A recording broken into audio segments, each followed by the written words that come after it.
Dear Mom, my computer is broken, so I can't send you an email. However, I decided to write you a letter like in the good old days. Yep, by the time you get this, the new episode for the Footlocker project will be completed, and we're talking about V-mail. Love, Mr. C.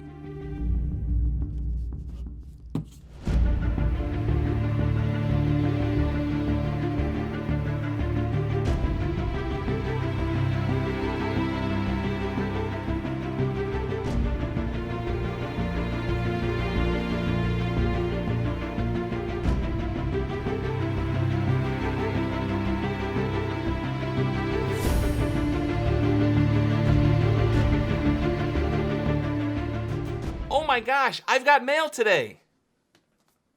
There's nothing better than getting a letter in the mail. Think about it. Someone took the time to write you a letter. Maybe it's for your birthday, or maybe just your grandma sending you a note to say how much she loves you. Soldiers in the war did the same thing. They used to write letters with pen and paper to send back home while they were overseas. Soldiers serving overseas during World War II couldn't communicate with their families via phone. Phones in war zones, that was something impossible for our soldiers. And cell phones and texts, they just weren't around yet. They had to write letters. But letters cost money, and letters take up space. When you have thousands and thousands of soldiers overseas, getting all sorts of letters really stacks up. Mail can get crazy and out of control really fast, so our military and Congress came up with a great idea to help solve that problem. Congress enacted Victory Mail on March 27, 1942.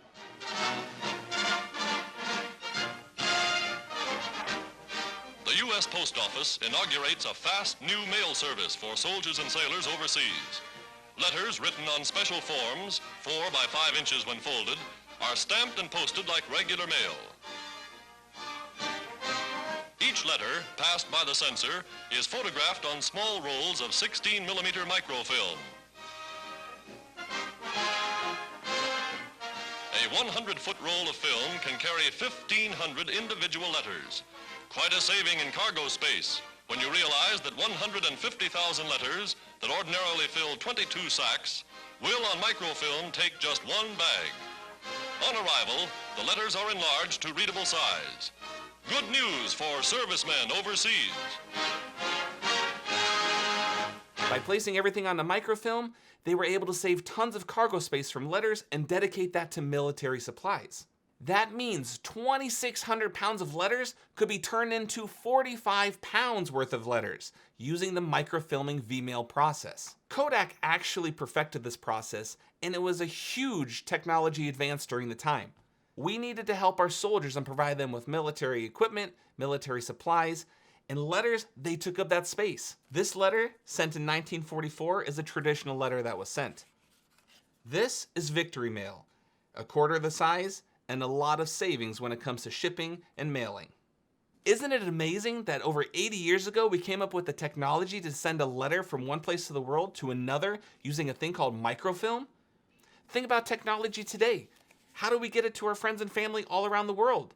Emails, text messages, you name it. How do you think we're going to communicate with our friends and family in the future? How do you think our military service members are going to communicate with friends and family when they're deployed?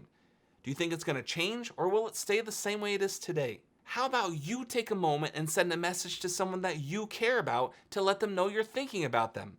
And then come back here for more fun with the Footlocker project.